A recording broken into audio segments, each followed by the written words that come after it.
Hi, Owen. This is Thomas from Virginia, and I would have an interesting question. I have a couple friends who are cops and a cousin who's a cop, and they all sort of seem very similar to one another. And I know one of the signs of cults is like the programming a cult personality. I was just wondering, are police departments cults? Just like to know your thoughts on this. And I enjoy the show a lot. Thanks. Bye.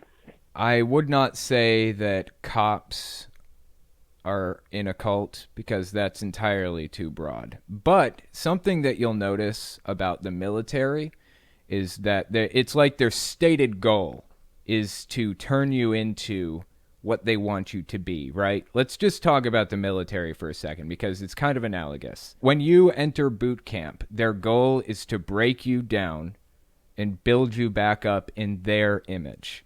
I've been watching a lot of stuff about the military recently, and one common theme I've heard from a lot of ex-Marines and stuff like that is when you enter the military, they train you to be a soldier. When you exit the military, they don't train you how to be a civilian again. The military uses all of the same psychology that cults use to change people's personalities and make them into who they want them to be, to erase their authentic self and replace it with this new personality. That's what the military does. That's the whole bit, right? So I feel like it's obvious. Like, does it even need to be said that the military operates exactly like a cult? I mean, you can argue about whether or not it's necessary. You can argue about if they consented to it, if they wanted that, if they knew what they were getting into. I mean, you can argue about whether or not it's wrong. That's not really on the table. It operates like a cult operates. They use that psychology, and they've been studying it for decades, hundreds of years, to make these people into the perfect soldiers. The more perfect soldier that they produce, the better in their eyes. So the military operates just like a cult. And the police in America are in a very similar situation. Although they don't have the years of training, they only have like a few months in police academy, but they do a lot of the same shit. They cut your hair to look exactly the same. They teach you this personality. They teach you this way of communicating with people. They teach you about this power dynamic. You have the authority. You're the authority figure. And all of this other stuff. So to answer the question a little bit more directly, they do have a personality programmed into them when they are in police academy. I feel that that's pretty obvious and not even something you can really argue with. But I think that it's a little bit too broad to say that the police are a cult as a whole. I think you have to get a little bit more specific than that. It's fair to say that the military and the police in the U.S. both use the same psychology that cults use to erase people's authentic personalities and give them this new identity. Like with my mom, there is no Jennifer Morgan. There is only Jennifer Morgan, Jehovah's Witness. That is a key piece of who she is. Everywhere she goes, everything she does, everybody she talks to, it's all colored with that, with the Jehovah's Witness aspect. And it's the same with the military and the police. You aren't John Smith. You're a John Smith police officer. You get the haircut, you have the badge and the uniform, you carry a gun everywhere, you have a gun safe. That's just how it works. So hopefully that answered your question. I've had a lot of arguments with people about the military recently, but doesn't the military just straight up say that's what they want to do? Break you down and build you back up in their image? Aren't they open about the fact that they use psychology techniques to change people's identities into the perfect soldier? How is this something you even argue about? Of course it operates just like a cult. Hi, this is Colt from Indiana. Hope you're doing well in New York. I have been... Colt from Indiana. I love it. Awesome name. Let's continue. I have been approached and I've had my door knocked on by multiple young Jehovah's Witnesses. I'm talking 15 years old to 19 years old with their parents or elders out in the car. And I was wondering if there is anything I could do, say, I don't know, invite them inside. Is there anything that I can or should do to help them get out of that situation, get out of their organization, confirm their doubts? I don't know. Yeah, what are your thoughts on that? Thanks. It's a tough situation because the Jehovah's Witnesses who come to your door have basically been trained by the religion to resist any kind of pushback or any kind of oppositional ideas. They are trained to give you information, but not take any information back and accept that as fact. I remember going door to door and getting in arguments, de facto arguments or debates with people. For example, this one Pentecostal guy would handle snakes and drink poison and argued with me about whether or not Jehovah's name was in the book, it was in the Bible, or whether or not he was right or I was right. You get that kind of thing as a Jehovah's Witness all the time, and you're prepared for it mentally. So the best time to approach them and try to change their mind on something probably isn't when they're in door-knocking mode. They're expecting it then. They're prepared for it then. You want to try to get them when their guard is down. Generally, if their guard is up, the conversation's over. You're not going to be able to make any progress. So my recommendation to you would be probably tell them to put you on the do not call list so that they don't bother you anymore. But if you do want to invite them in, I appreciate the fact that you don't want to be a dick to them, because a lot of people do. And I was one of those people one time to whom people were being dicks, and I didn't like it, and I wouldn't do that to somebody now. So I did make note of that in your voicemail. But if you really want to try to sit them down and talk to them, you could try a kind of Socratic reasoning with them, like street epistemology. Just ask them what they believe and why.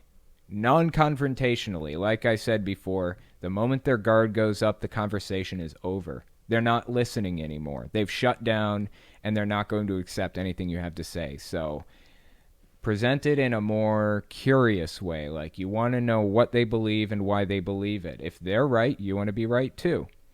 There has to be like a give and take kind of relationship. After they tell you what they believe and why, start boiling it down. Pick it apart. Say, if I could show you that this isn't true. I'm not saying I can, but if we had the evidence in front of us, would that change your mind about Jehovah's Witnesses? They'd say, well, no, there are all kinds of things. They'd come up with another reason for why they believe it. Do the same thing with that. Pull it apart until they have no leg to stand on anymore. Ultimately, every belief system like that boils down to one single thing: faith. That's it. When it all comes down to it, they have no reason to believe that Jehovah is the almighty God of the universe and created the earth. They have no reason to believe the earth is 6,000 years old. It's all about faith. That's what it always comes down to. And when it comes down to that, you can ask them, how do I know your faith is correct, but Muhammad's faith over here is not? How can I tell the difference? How do I know Jehovah's Witnesses are right, but Muslims are wrong? There really is no answer to that, ultimately. And that's usually what people will say when placed in that position. That you just have to believe. That's it. And that's a fine place to end the conversation. They'll go home that night and sit on it and think about it. You've planted a seed in their brain, and they're going to let it stew in there. They'll mull it over. If you can plant that seed where they start wondering why they actually do believe what they believe, realizing there is no good answer, you have succeeded. Hey, Owen, this is Andre from Tumwater, Washington. So what in hell does mantle of anointing mean, and the anointed? this is the new kind of catch-it-all phrase for these whack jobs. And I'm assuming that this means is when they sit in a circle and they all stick their hands on somebody's head, speak in tongues and roll their eyes and pray out loud, really loud, and that person becomes anointed. Is that what they're talking about, or is this something else? Because I'm damn confused with it. Thanks. Bye. Yeah, certain denominations use that term a little bit more freely than other denominations of Christianity. I can tell you what it means, technically, and I can tell you what it means to Jehovah's Witnesses.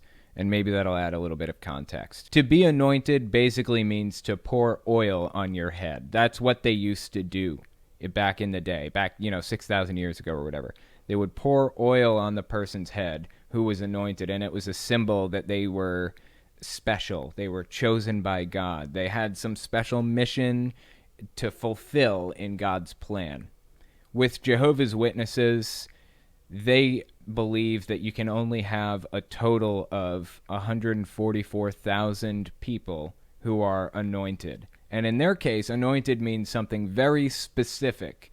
It means people who were chosen by God specifically to serve in heaven as joint heirs to the throne alongside Jesus after Armageddon or during Armageddon or whatever. So they're basically going to serve as like kings and priests in heaven. 144,000 people total. Their belief system gets really elaborate and intricate with this, so I'm going to try to keep it on a base level so as not to confuse too many people. But you determine that you're anointed in the Jehovah's Witness religion by just knowing. There is no special process. It's not earned by hard work or any of that other stuff. You just know. If there's ever any doubt in your mind that you're anointed, then you're not anointed. That's what they say. But there's a process they go through of, telling the governing body, yes, I am anointed. And they say, okay, well, from here on out, then, once a year, you're going to take communion. And it's going to be like, on March whatever. Whenever Jehovah's Witness Easter is. That's when they take communion.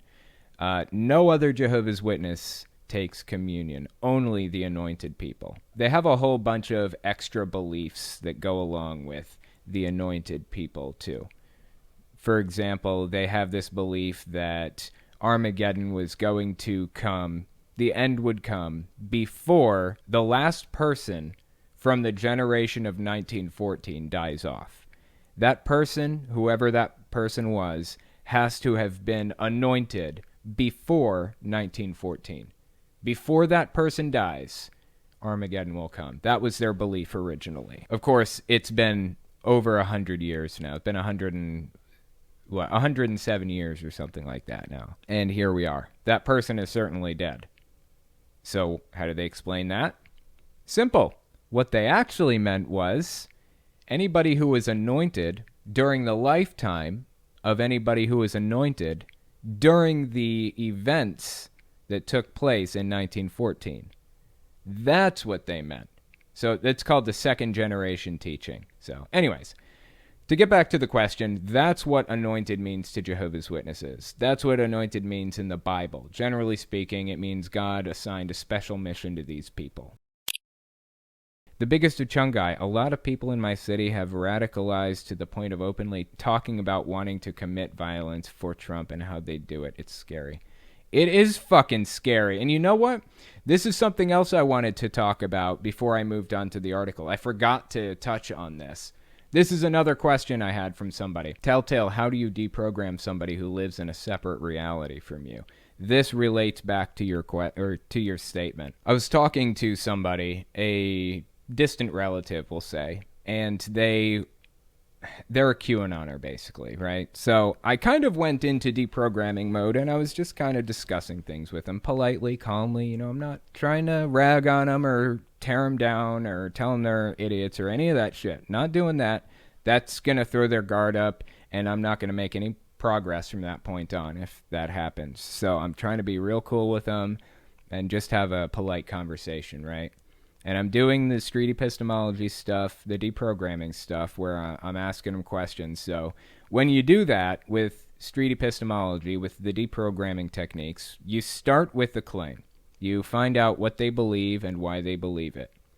So what's his claim? His claim was something like, the virus is actually the flu. It's just the flu. There is no coronavirus. They made it up. That's what he said, I believe. Okay, so that's our starting point. Now, why do you believe that? Usually, when I enter a deprogramming scenario, it's more abstract claims, like, I believe that the soul of my grandmother is in this canary, or in this cardinal, or I believe that God created the earth 6,000 years ago. It's a little bit more abstract than that. And when I ask them questions about why, they usually try to take the evidence route, typically. So they'll say, there are trees in the desert that are 6,000 years old, but there aren't any trees older than that. Not true. So you'll say, okay, well, what if, hypothetically, not saying I can do this, but if I could prove to you that there were trees that are older than 10,000 years, would that change your mind about Jehovah creating the earth? And then, usually, when you present it to them that way, it'll back them into a corner, and they'll have to come up with another line of evidence. They'll say, no, I'd still believe it. And I'd say, why? They'll say, well, there's evidence that the stories in the Bible were true. And I'll say, okay, well, what about that? If I could prove to you that that's not true, if I could prove the Bible was fabricated or something, would that change your mind? Is that the piece of evidence that you hinge your belief on, or is there something else? They usually end up backing themselves into a place of, I base it all on faith. That's usually what happens. And when it gets to that point, you can ask them, how can I tell you're more correct in your faith than the Muslim is in their faith? Because in the end, faith is nothing more than belief without evidence. That's what it is. How can I tell who is more correct? But with this QAnon relative I was talking to, that's not how it works, okay? The problem is we don't agree on reality. We have a different view of what reality is. He doesn't accept facts. That's the problem. And he doesn't understand the difference between belief and knowledge. So when I go into this conversation with him, I'm trying to deprogram him, basically. I start out by saying to him, why do you believe that it's the flu? And he says, evidence, man. It's all about the evidence. I say, okay, give me the evidence. What is it? And he starts rattling off these articles from these extreme far-right newspapers and media outlets, talking about like the Epic Times, the Daily Wire, the Federalist, and all of this other stuff that basically say the virus is actually the flu. It's not really the virus. It's not really the coronavirus. So he starts quoting this stuff. He's like, there's your evidence. Now what do I do? How do I address that? We have a different view of reality. He is no longer in belief mode. He is in what he believes to be knowledge mode. He has a completely separate reality that he's living in. And he doesn't even know how to go about getting to scientific facts. When I try to present scientific papers to him, he rejects them. He says that's big science, trying to get one over on you, trying to lie to you. You should only believe the Federalist. You should only believe the Epic Times or the Daily Wire. That's the kind of shit you deal with. In America, we're in a different situation than we used to be. Okay, this isn't Jehovah's Witness territory now. This is separate reality territory. And deprogramming somebody who lives in a separate reality and can't agree upon what a fact is, that means we're in a pretty bad fucking place. And we're going to have to work really hard to dig ourselves out of this as a country.